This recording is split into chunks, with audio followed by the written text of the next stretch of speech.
Zakaria pasal 5.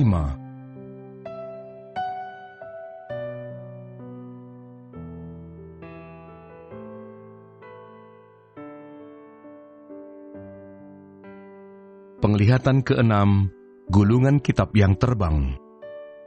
Aku melayangkan mataku pula, maka aku melihat tampak sebuah gulungan kitab yang terbang.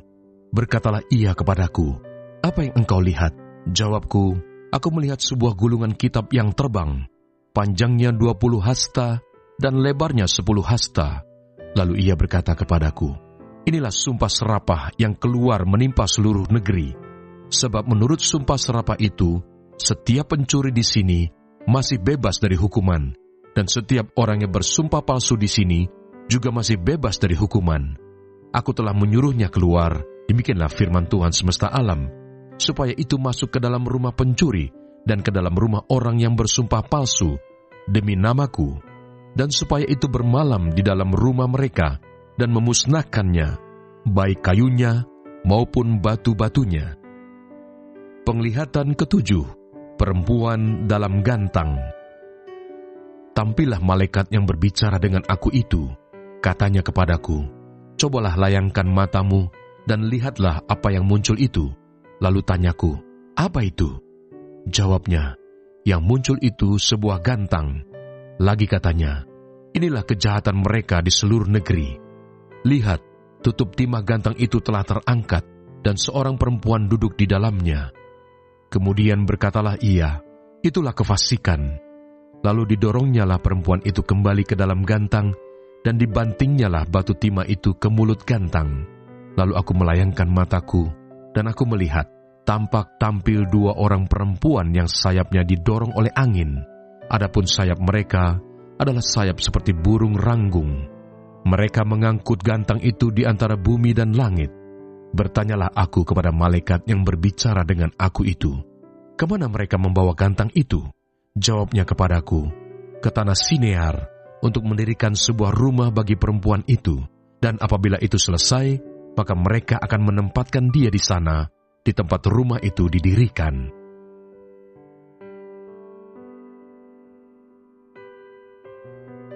Zakaria pasal 6.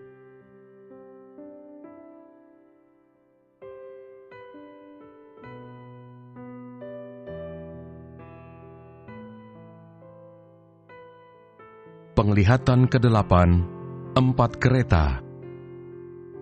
Aku melayangkan mataku pula, maka aku melihat, tampak keluar 4 kereta dari antara 2 gunung.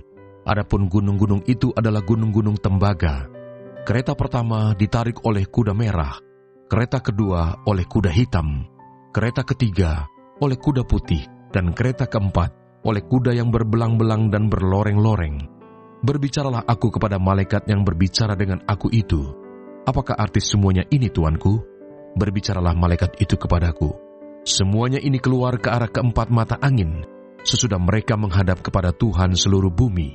Yang ditarik oleh kuda hitam itu keluar ke tanah utara, yang putih itu keluar ke arah barat, yang berbelang-belang itu keluar ke tanah selatan, dan yang merah itu keluar, gelisah untuk pergi, hendak menjelajahi bumi." Lalu berkatalah ia, "Pergilah, jelajahilah bumi." Maka mereka menjelajahi bumi. Kemudian berteriaklah ia kepadaku, "Lihat, mereka yang keluar ke tanah utara itu akan menenteramkan rohku di tanah utara." Kerajaan Sang Tunas di Yerusalem. Datanglah firman Tuhan kepadaku, bunyinya, "Pergilah pada hari ini juga ke rumah Yosia bin Sefanya, dan pungutlah persembahan dari pihak orang-orang buangan, yaitu dari Heldai, Tobia, dan Yedaya, semuanya orang-orang yang sudah datang kembali dari Babel. Pungutlah perak dan emas, buatlah mahkota, dan kenakanlah itu pada kepala imam besar Yosua bin Yosadak. Katakanlah kepadanya, beginilah firman Tuhan semesta alam, inilah orang yang bernama Tunas. Ia akan bertunas dari tempatnya, dan ia akan mendirikan bait Tuhan. Dialah yang akan mendirikan bait Tuhan, dan dialah yang akan mendapat keagungan, dan akan duduk memerintah di atas tahtanya. Di sebelah kanannya akan ada seorang imam, dan permufakatan tentang damai akan ada di antara mereka berdua.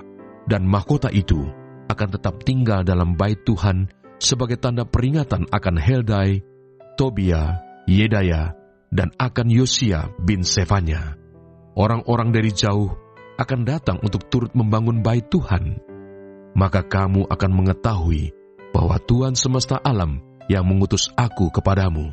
Dan hal ini akan terjadi apabila kamu dengan baik-baik mendengarkan suara Tuhan Allahmu.